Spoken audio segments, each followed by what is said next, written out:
Di saat banyak manusia tidak malu untuk menyebarkan maksiat, lalu kenapa kamu harus malu untuk menyebarkan postingan nasihat?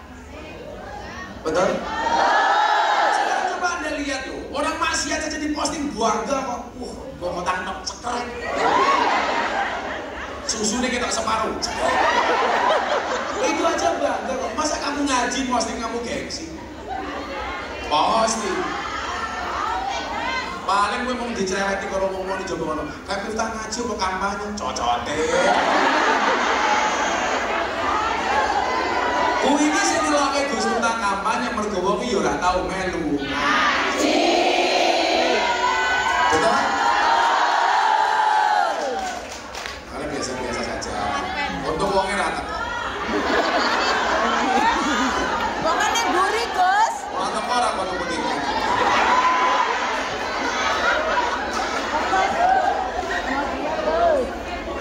Aku tuku tiket jadi wongnya.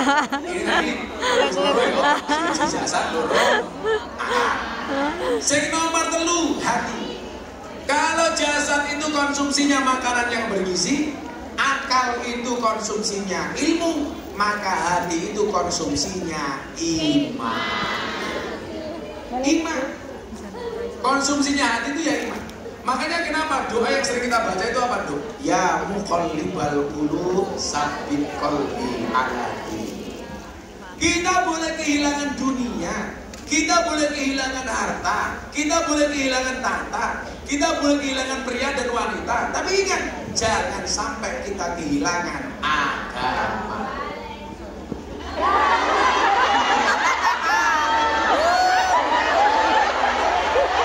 Aku bingung.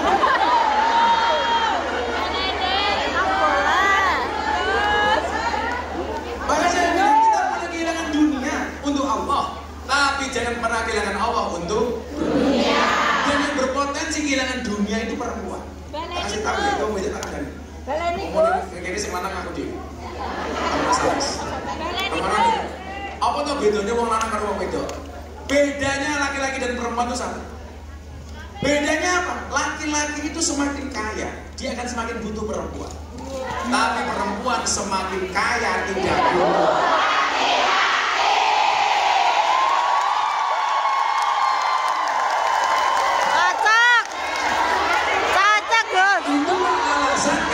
Di surga itu ada bidadari, nggak ada bidadari. Kenapa? Karena orientasi kepuasan laki-laki dan perempuan itu beda. Laki-laki itu puncak kenikmatannya perempuan, sementara perempuan itu malah ganggu aku aja. Ya malah terus respon.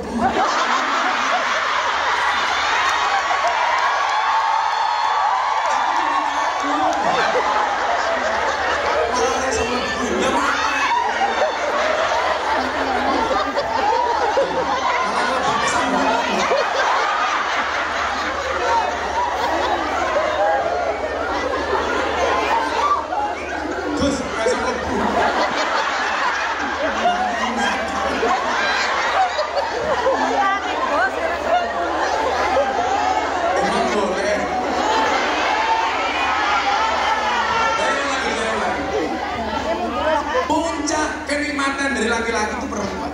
Makanya kenapa dikatakan zuyina linnas hubbus syahwat. Tapi perempuan puncak kenikmatannya itu bukan laki-laki, tapi emas, harta dan berlian. Duit. Makanya kenapa di surga itu laki-laki disediakan bidadari, kalau perempuan enggak. Karena teorinya itu laki-laki semakin kaya semakin butuh perempuan, perempuan semakin kaya nggak butuh laki-laki. Makanya jangan kaget banyak.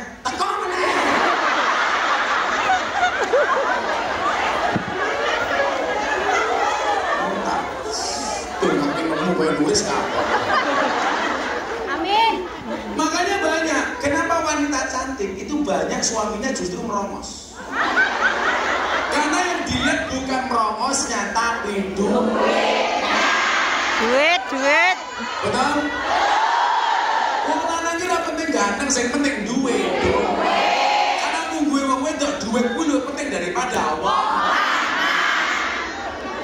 Faktanya kan begitu. Betul. mau oleh duit. Wong lanangnya bagus, Bos. Makanya seperti itu. Makanya laki-laki itu semakin kaya, semakin nakal. Perempuan semakin nakal, semakin kaya. Ya bahaya ta. Tapi yang jelas perempuan itu makhluk yang spesial. Karena mampu menghidupkan orang yang mati dan mematikan orang yang hidup.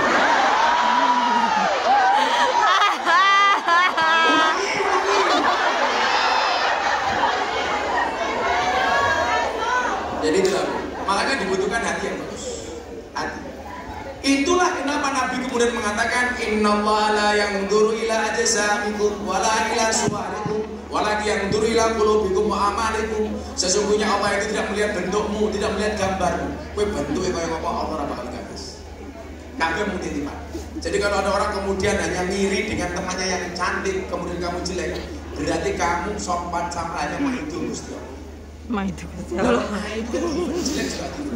Tukang Makanya maidu. para suami, para istri justru saya sarankan, carilah suami yang awet. Suami yang awet itu bukan suami yang ganteng, tapi suami yang jelek. Karena kalau ganteng tuanya jelek. Tapi kalau suamimu jelek, nopi elek, tuanya tetap sampai mati. Remuk.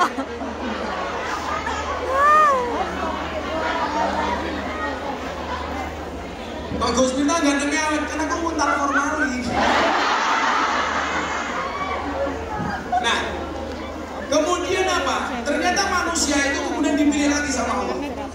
Ada mutiara manusia itu dalam 3 hal. Ini yang perlu kita Ora pelajari. apa-apa Sehingga orang sekarang ngompol. akhir agama perasaan, orang agama mesum dan lain sebagainya. Ini juara anak haji rumah orang. Yo, apa itu siapa itu lah. Memori ini bukan. Ya, kakek nyimpen fotonya opa-opa Korea kok. Iya. Buruan coba. Daripada ngompol ndang. Makanya prinsip saya itu benar. Perempuan itu mampu menyimpan 2 pria di dalam satu hati. Tapi ingat, laki-laki bisa membeli tanpa harus mencintai. Iya.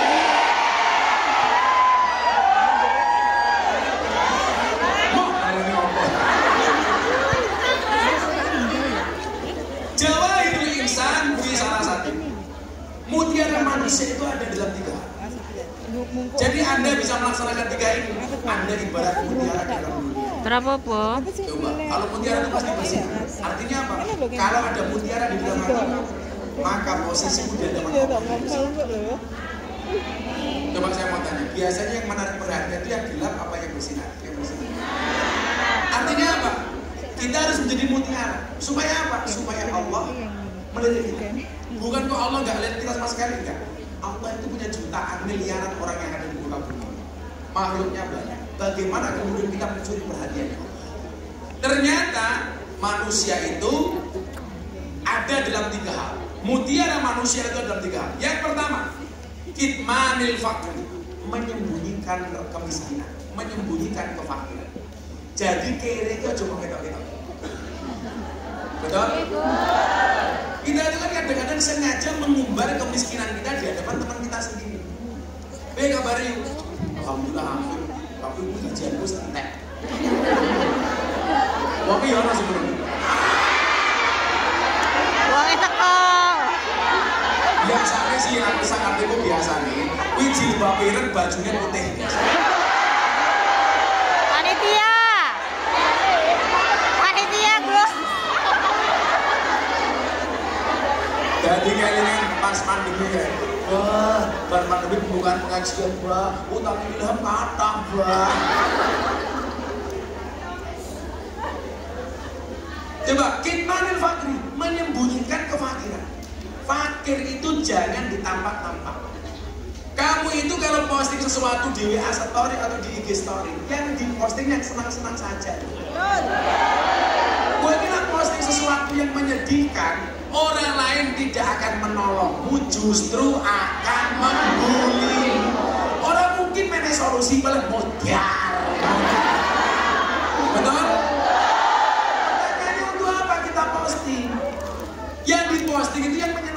saja yang susah enggak? Orang lain tuh nggak mau tahu kamu susah apa. Betul? Coba, ini namanya kemiskinan disembunyikan, kitmanil fakri. Sehingga dikatakan apa? Hatta yadunnan nas annaka ghani. Sembunyikan kefakiran sehingga orang mengira bahwa kamu adalah orang yang kaya. Makanya tadi pagi saya bilang, kaya atau miskin itu gak tahu. Saat sugi-sugihnya orang, dia suka sambat kelihatan miskin. Orang miskin gak pernah sambat kelihatan. Dan saya dari zaman miskin saya gak pernah mau sambat. Karena mbah saya itu sebenarnya kayak 7 turunan. Problemnya saya keturunan nomor 9. Kayaknya habis.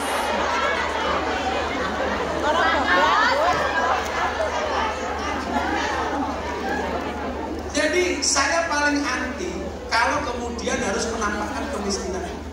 Wes lah sing ngerti awake dhewe. Coba sekarang begini, kalau kamu nggak ngomong, siapa yang tahu berapa isi rekeningmu? Nggak ada yang tahu. Makanya kuya-kuya dan kawan-kawan semua takut. Nggak usah lah ada tren lihat rekeningnya orang, apa sih itu? Apalagi sekarang mau ada tren pamer kekayaan, pamer kendaraan, pamer bojo kudu dipamerke bangga kok. Pamer rumah, ya usah. Saya bilang apa? Kekayaan itu seperti celana dalam, boleh dipakai tapi nggak usah dipamerkan. Ngomong lagi tak aja.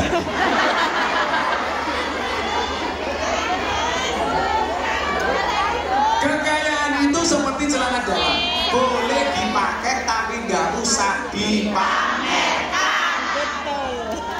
Contoh begini dong. Motivasi toh bay, pamer bene bang. Seandainya besok kamu ditajir kaya, ketika membeli barang mahal, itu jangan diniati bermewah-mewahan, tapi dalam rangka mengapresiasi kinerja sendiri. Sekarang begini ya Bu Nuris, kita itu punya perusahaan, karyawan berprestasi, biasanya dikasih reward, dikasih penghargaan, dikasih apresiasi. Lucunya kita itu lupa mengapresiasi diri kita sendiri. Jadi kalau niatnya belanja, Bu Nuris dan kawan-kawan jalan-jalan ke mall beli barang, asalkan ala kadarnya semampunya. Jangan sampai dipaksakan. Ketika beli itu niatnya apa? Mengapresiasi diri sendiri. Orang lain baik saja kita apresiasi, masa kita baik nggak bisa mengapresiasi. Makanya Anda kerja di Hongkong, mikir kayak keluarga itu ya bener, tapi jangan lupa memikirkan dirimu sendiri. Kalau orang gue stres tuh, maka bahasa Gus Miftah apa? Jadilah orang yang bisa mencari uang dan bisa menikmati uang. Karena banyak di antara kita bisa mencari uang, tidak bisa menikmati uang. Ngerti-ngerti ning Hongkong wis 20 tahun, kok ora nyantol-nyantol, arep mulai ning Malang yo isin.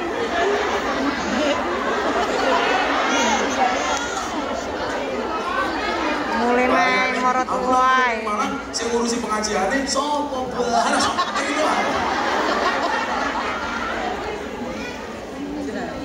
Jadi mengapresiasi. Nah, sehingga ritme dan irama hidupmu itu asik. Orang betina mau mikir ngosek WC, duitnya wis entek, Bu. Kamu nggak bisa menikmati. Makanya sekali-kali ya perlu jalan-jalan. Lah kerja terus, dolan terus. Kuliner bah. Saya ngaji. Jangan kemudian Mas ngurus ya pengajian tuku tiket, duit kontek tuku tiket. Kalau kamu niatnya tuku, jelas. Tapi kalau niatnya aku ngaji, nambah ilmu, refreshing, pengen bermujalasah, itu beda itu. Betul? Betul. Pola pikirnya harus seperti itu. Pola pikirnya seperti itu. Gue kalau tak baca satu ayat dalam surat Al-Mulk, bahwa ternyata Allah itu memerintahkan kita untuk jalan-jalan, memerintahkan kita untuk makan yang enak, memerintahkan kita untuk wisata kuliner. Wih ternyata orang ayatnya, Cok. Wah, cuy metu. Iya loh, Bah. Kok cuy metu ya loh. Di Surabaya ketemu kantor-kantorku preman doli. Ketemu saya, Miftah, ini kabarnya Cok? Biasa. Mau jago-jago. Aku ngomong Cok sama kamu kan, kamu anggap keluarga sendiri.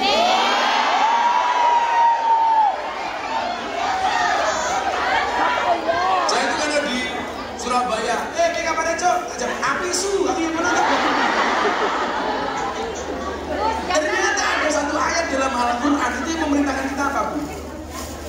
jalan-jalan, kuliner. Supaya apa? Memahami keakbaran dan keluasan ciptaan Allah. Jadi kalau saya jalan ke Hongkong, satu niat saya tolabul ilmi, yang kedua apa? Mengejawantakan perintahnya Allah tadi. Ayo, saya ingin bukaan sih gue HP ini surat Al-Mulk sing bener langsung tak kayak dia. Ayatnya ada satu ayat dalam surat Al-Mulk. Al-Mulk tabarakalladzi biyadil mulk wa huwa ala kulli syai'in qadir. Itu beberapa ayat di bawahnya. Wih, ada ayat yang memerintahkan kita untuk jalan-jalan. Keywordnya adalah wamshu fi manakibiha. Wah, terus apa sih soal? Langsung pakai dia. Bisa. Tak kayak duit sampai dia sugih ada ini. Ayo. Raiso, Gus. Oh, rana sinyal kiri.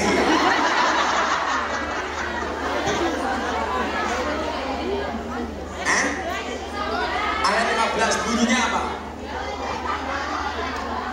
Huwallazi ja'alakumul arda dalulan famshu fi manakibiha wa kulu min rizqi. Terus wa ilaihi kuwi sama ini.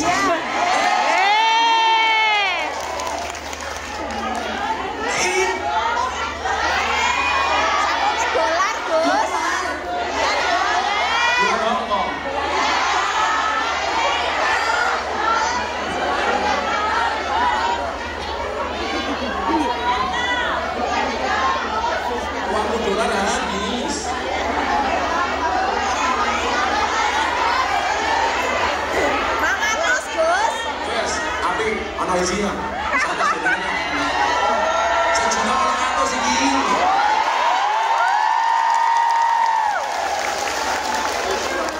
Oh, direkam money politik matamu. Oh, money politik.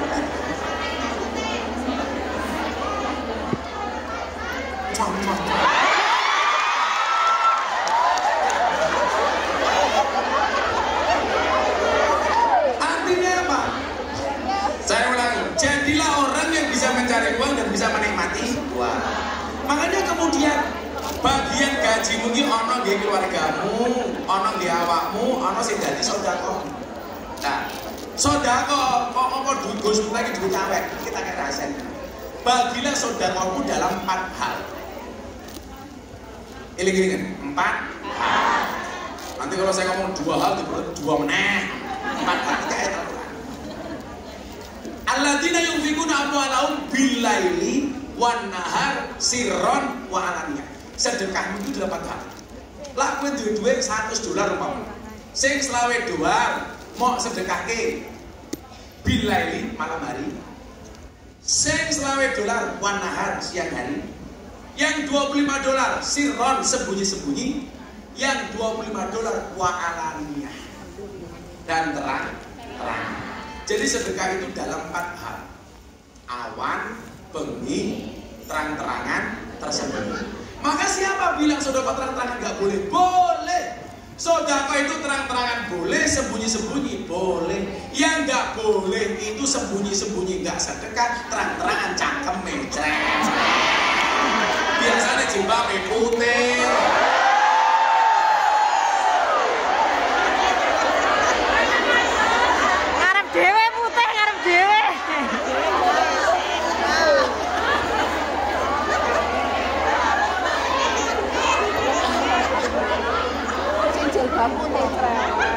Ya, saya ajaran dulu saya sedekah terang-terangan. Aku yang duit 1000 umpamanya loro sakit dibagi papan. 1000 dibagi papan. Saya selalu melakukan itu setiap hari. Aku sedekah malam, siang, sembunyi-sembunyi, terang-terangan. Makanya ketika dulu Raffi dibully, Atta Lintar dibully, Gus, aku dibully, sedekah terang-terangan. Ono anyar TV santai baik, boleh. Woi ini kita tonggomu gengsi kok, tonggomu 100-200 boleh. Loh, lebih baik tidak ikhlas tapi sedekah daripada ikhlas tapi tidak sedekah. Betul? Tetaplah sedekah walaupun tidak ikhlas. Walaupun ikhlas tidak sedekah. Daripada ikhlas tidak sedekah. Tetaplah sholat walaupun tidak khusyuk. Daripada khusyuk tapi nggak pernah sholat. Tetaplah ngaji walaupun tidak fase. Daripada ngakunya fase tapi tidak pernah ngaji. Tetaplah ngaji walaupun ngantuk. Daripada melek gaweane ngrasani wong liya. Wonge teko. Biasanya jilbabe ungu. Janda.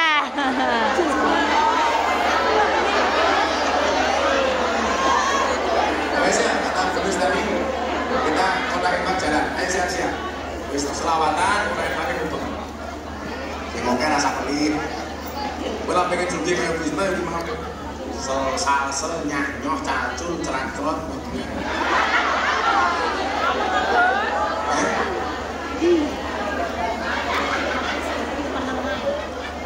Minta selawat apa?